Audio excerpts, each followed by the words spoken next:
What makes you want to think otherworldly thoughts and what makes this feel so mundane is the thing that we've been touching all day here today. And it's the difference between taking where you are and trying to make improvement about it and just dreaming bigger, just going to the place where the path is already clear.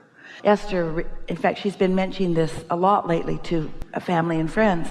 She remembers when she was a kid, she didn't have a driver's license. She was 7, and she didn't have a bicycle she liked. It had big old heavy tires, and she spent one whole weekend disassembling it with her father's tools, taking everything heavy off of it. She took all the fenders off and the baskets and everything that weighted it down. She took it off because it was just a really heavy bicycle with big tires and was still heavy. So Esther was walking nearly everywhere, and she felt that incredible impatience about just wanting to be somewhere, but she just had to put one foot in front of the other in order to get there. And it's the way physicality sometimes feels to you if you are not allowing the energy that creates worlds to accomplish some things. You're trying way too hard. You're working way too hard. You're trying to attach meaning to the past in order to affect where you think you're going next.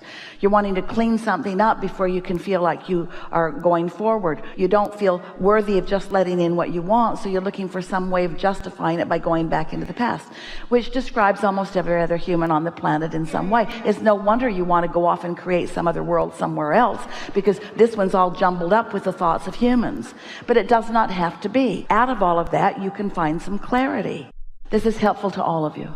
So think of the world and the people of the world and the ideas that the people of the world might be focused upon. They want, for sake of simplicity, to make their minds up about things, to establish beliefs about things, and to categorize and pigeonhole things. And so humans join together in groups and subject groups, and they have a group that they call Republican, and a group that they call Democrat, and a group that they call sexually oriented toward same-sex and sexually oriented toward opposite sex. And there are mathematicians and there are doctors, and just every subject that you can imagine are in this pile of beingness. And most humans, you're doing it here now, are trying to understand the piles and pick from the piles and choose the best from the piles and be appreciated by the most piles and so on and so forth. And we would like you to approach these piles in a simpler way and just acknowledge them as there's just 2 piles. There's a pile that's under the influence of source right now, and a pile that's under the influence of something other than source right now. A pile of peoples we're talking about who are in alignment. There are some who are dancing right now who are all those other things. They might be doctors, they might be dancers, and they might be politicians, they might be all kinds, they might be represented in many piles. But now that they're dancing, they're in the alignment pile. They're in the under the influence of source pile.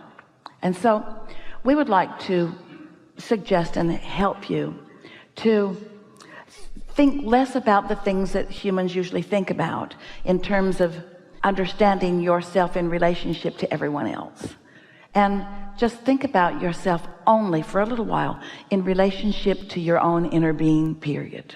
Because when you do that, after a while, that idea of trying to get an A, it no longer applies, because whenever you're in sync with your inner being, you just know your value and your wholeness, and the love is transmitting to you, from you, to you, from you, to you, from you, and any recognition of how you're being perceived or received by others is irrelevant to you, because you just so know who you are. You're right to the core of who you be. You're under the influence of source pile, you see. Everything that we've been talking about here today is to help you to get into the under the influence from source pile and to be approaching life from that point of view, because when you're there, then you activate everything on every subject that's important to you, and you live happily ever after.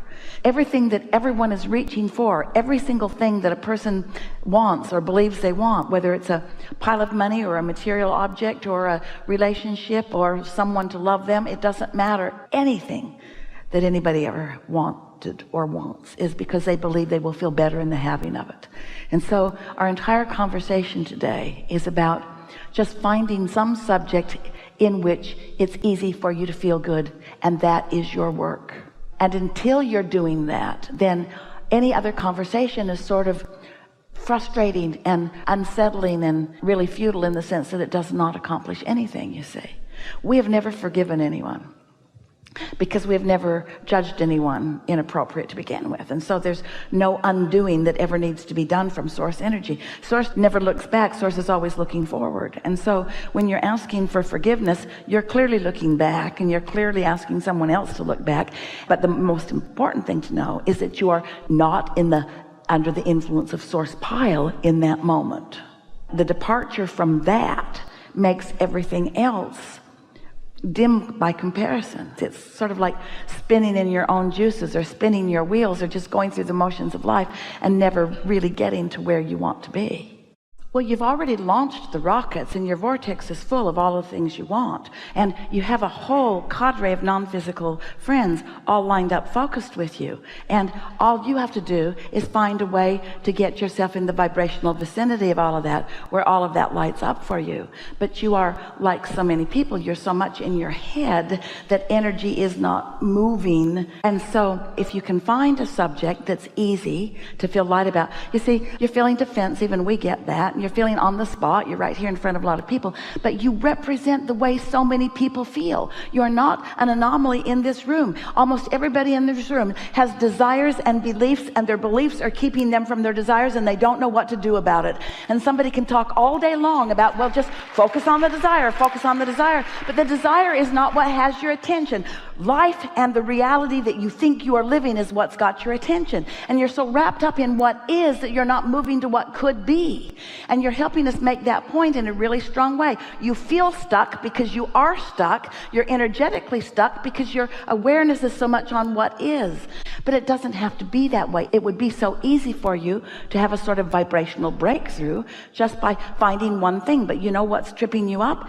It doesn't feel to most people that the efficient way to solve all these problems is to ignore them.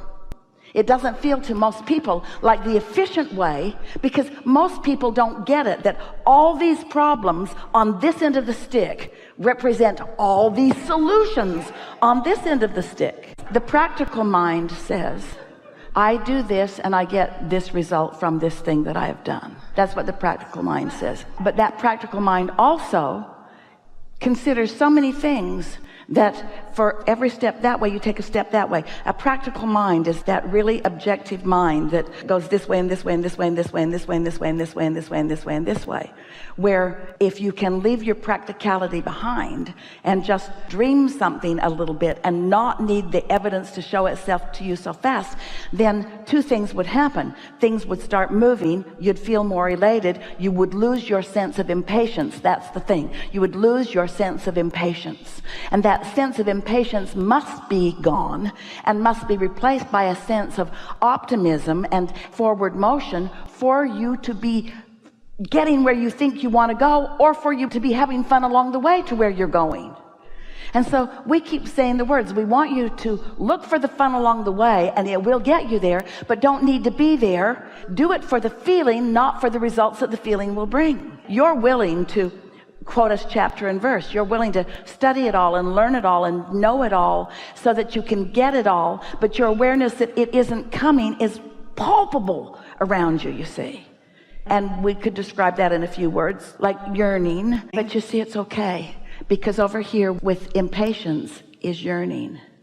And over here with impatience and yearning is indecision and confusion. It's okay, because it's just a moment in time because of what you're choosing to focus on.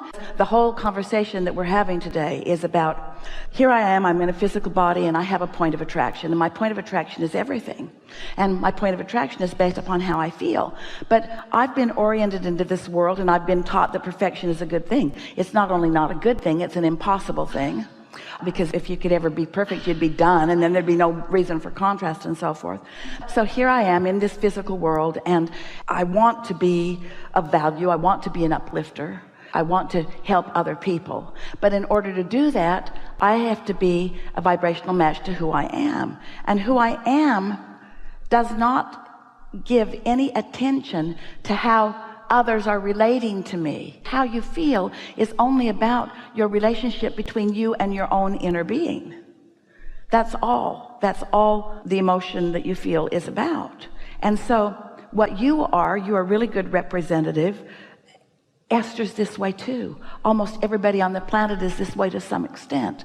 Esther has a friend, they talk all the time, and her friend says, I feel like I give myself away all the time because it's easier for me to figure out what others want or what they need from me or what I could do. We started with this conversation here this morning. And so I just keep giving myself to them rather than finding vibrational alignment with who I really am and allowing who I really am to then give endless energies in endless moments in time that open up. And so there's just a little reorientation that we're wanting to help you accomplish. We said earlier that there are reasons that we ask people to come up here. We've never felt a stronger desire from anyone ever. Your desire to be of value is immeasurable, and your willingness to do whatever it takes is too. We just, with your permission and not, wanted to let you be an example of so many people that are in this room where trying too hard is an indication that you're not in your vortex, and caring what other people think is an indication that you're not in alignment with who you really are. The whole point that we've been wanting to make all day today is that if you can just shift that one thing, everything shifts with it. But if you don't shift that one thing, then you have an endless life of trying to fix this. Your whole life is spent putting out brush fires, eking forward, and then trying to make things out of nothing. Trying to make things out of nothing when the entire universe is there ready to yield to you the allness that you want. You're not here to make do with what is. You're here to create things that most of the world thinks are impossible to create. But you're so needing and wanting to get the impossibility thinkers out of your arena so that you can be a vibrational match to all the possibilities. Now we're getting somewhere, aren't we? Yeah. The shift feels big, but it is so simple to do. It's so simple to do. All it requires is letting all the stuff go that you've been hammering and pounding on and trying to get right, and just find something that makes you feel good when you do it and do it, or makes you feel good when you think it and think it. That's all. It is so much easier. Much easier. Much